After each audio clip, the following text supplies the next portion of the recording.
রাস্তার সবচেয়ে বড় অসুবিধাটা যেটা হচ্ছে, ডাইরেক্টলি এই রোদটা আমাদের মুখের ওপরে পড়ছে। তো যদিও প্রচণ্ড গরম, তাও আমরা এগিয়ে যাচ্ছি। কোথায় যাচ্ছি এখন তোমাদের বলবো না, জায়গাটা যখন আমরা কাছাকাছি এসে যাবো তখন বলবো।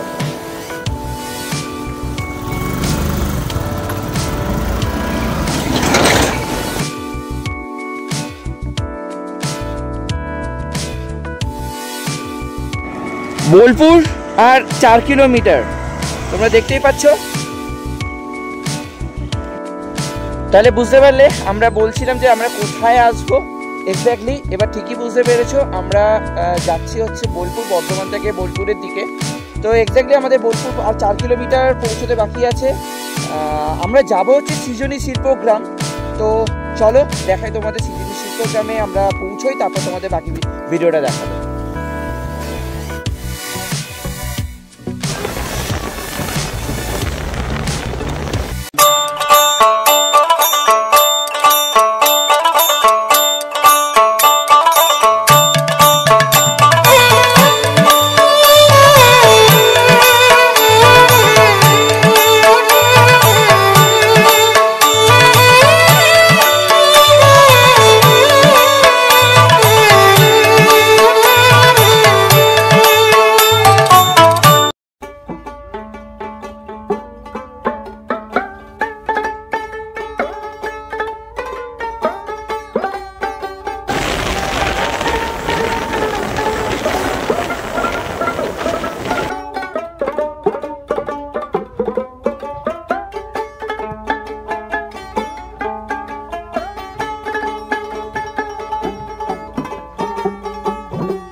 তোমরা ঠিকই দেখেছো, আমরা এসে গেছি কিন্তু সৃজনী শিল্পগ্রাম। তোমাদের একটু বলে দিই,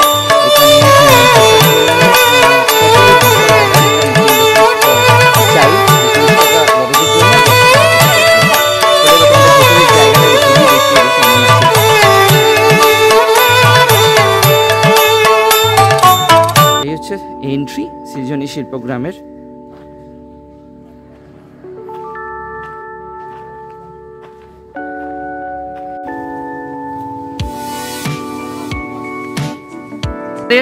নেক্সট এন্ট্রি কিন্তু পুতুল ঘর।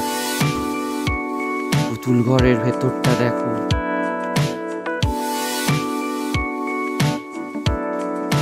এই যে পুতুলগুলো তোমরা দেখছো, এগুলোকে ওরা বলছে ডাঙের পুতুল। যদি তোমরা চাও তো এগুলোকে পজ করে দেখে নিতে পারো, লেখাটা পড়ে নিতে পারো।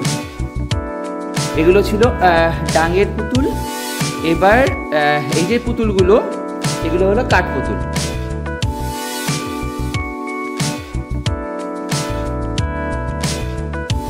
এদিকে দেখো আবার পশ্চিমবঙ্গের ডাঙের পুতুল।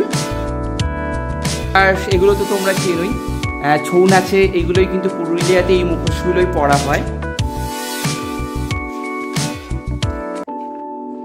যেহেতু এই ইজেডসিসি বা ইস্টার্ন জোনাল এই রিজিয়নটা আমাদের ইস্টার্ন যে স্টেটসগুলো আছে, নর্থ ইস্ট স্টেটসগুলো, সেই প্রত্যেকটা রাজ্যের বিভিন্ন স্থাপত্য ভাস্কর্য কলা নিয়েই তৈরি।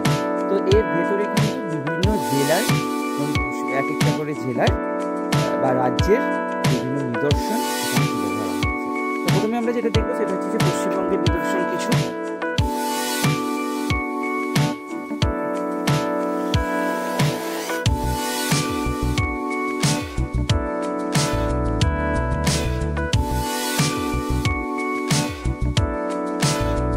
এই সৃজনী শিল্পগ্রাম কিন্তু ইজেডসিসি ইস্টার্ন জোনাল কালচারাল সেন্টারের আন্ডারে। এটা অনারেবল গভর্নর শ্রী গোপাল কৃষ্ণ গান্ধী উনি ইনগ্রেট করেছিলেন ইন দ্য ইয়ার অফ 2009, তার মানে মার্চে। আজ থেকে এটা যেহেতু 2024, তার মানে তোমাদের আজ থেকে 15 বছর আগে এই সৃজনী শিল্পগ্রামটা কিন্তু ইনগ্রেট হয়েছিল। ওপরটা দেখাই,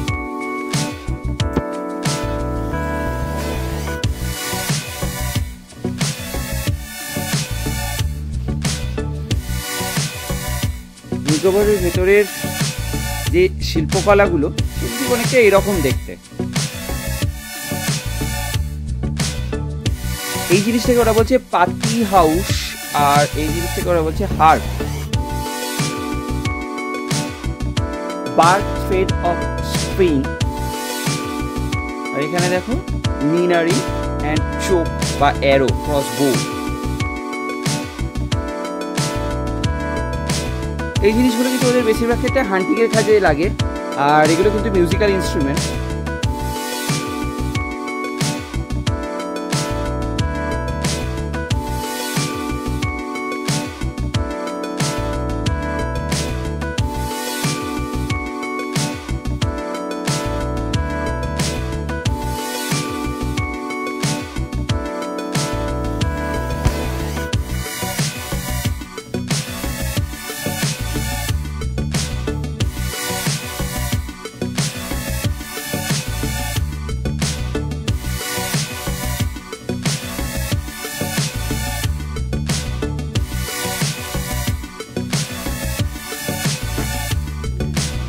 ভেতরে কিন্তু হাতের কাজের অনেক কিছু তোমরা পাবে, হ্যান্ডব্যাগ থেকে শুরু করে vanity bag, side bag, pencil stand, কিল, ছোটো ছোটো মূর্তি সবই কিন্তু এখানে তোমরা ভেতরে কিনতে পারবে।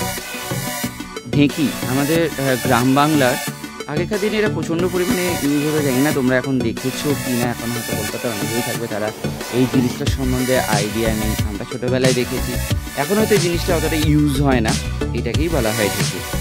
এটার জন্য কিন্তু ঢেঁকিতে ধান ভানতে বা গম ভানতে কিন্তু প্রচণ্ড স্ট্রেংথের দরকার পড়ে। এটা টুসু পর্বের একটা অংশ। আমাদের রালবাংলার যে শস্য বন্ধনের একটি লৌকিক উৎসব হলো এই টুসু। বাঁকুড়া, পুরুলিয়া, মেদিনীপুর, বর্ধমান এইসব জেলাগুলিতে পৌষ মাসে এই টুসু উৎসব হয়। এই টুসু উৎসবে এটা একটা লৌকিক দেবী, কোথাও টুসুর মূর্তি বা কোথাও বা নিরাকারে এই টুসু পূজা করা হয়। এই সেই চরকা, তো যে যা নিজের চরকা একটু তেল দিয়ে দিও। নেক্সট আমরা মুভ করব উড়িষ্যা জেলা। উড়িষ্যা জেলার একটা অন্যতম নিদর্শন হলো এই পটচিত্র। এই ঘরটার নাম হলো ল্যাঞ্জিয়া সৌরঘর। জাস্ট আর্টগুলো দেখো,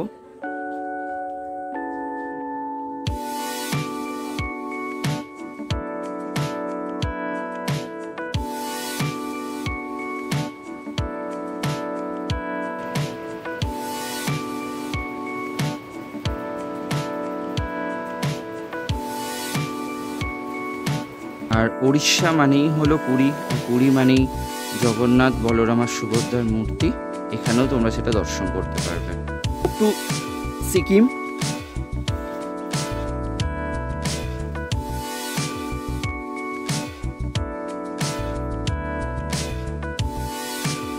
এবার চলো দেখে নিই আমাদের পাশের যে জেলা Bihar.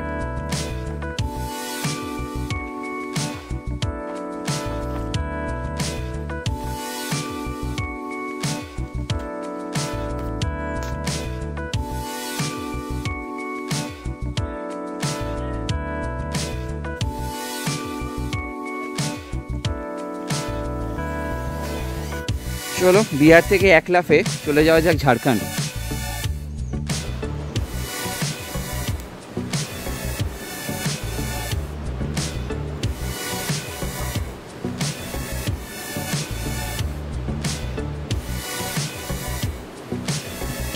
Next move to Assam.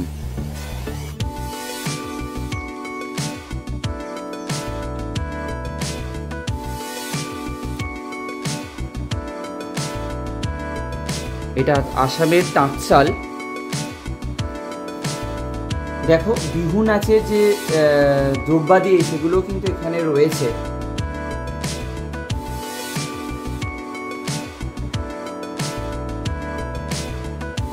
Asamiya ট্র্যাডিশনের dress এবং তার সেই ড্রেস বোনার যে যন্ত্রাদি সেগুলোর কালেকশন কিন্তু তোমরা এখানে দেখতে পাবে। ত্রিপুরা,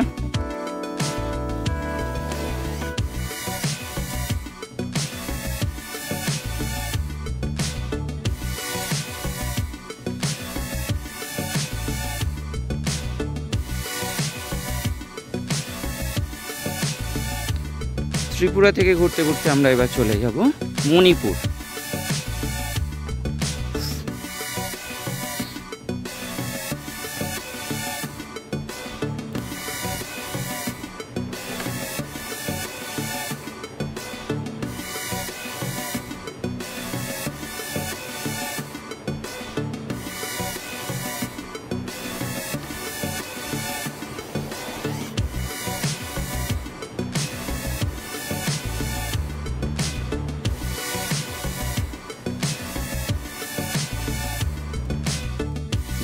আন্দামান, পড়ে আছে নিকোবর।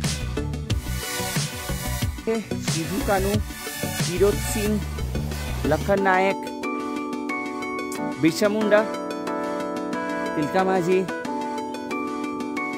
রানী গাইডিন লিউ, ওলগা জোলা।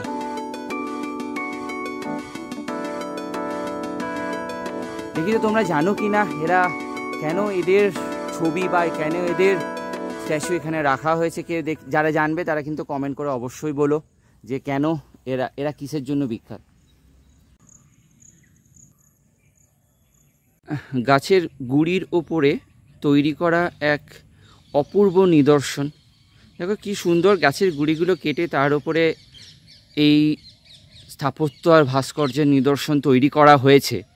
সেটা তোমরা এই শান্তিনিকেতনে এলে বা না দেখলে কিন্তু তোমরা কোনো মতেই বুঝতে পারবে না। তাই আজকের ট্রিপটা ছিল একটু শান্তির খোঁজে শান্তিনিকেতন। টিনের পাতের এক অপূর্ব স্থাপত্যকলা।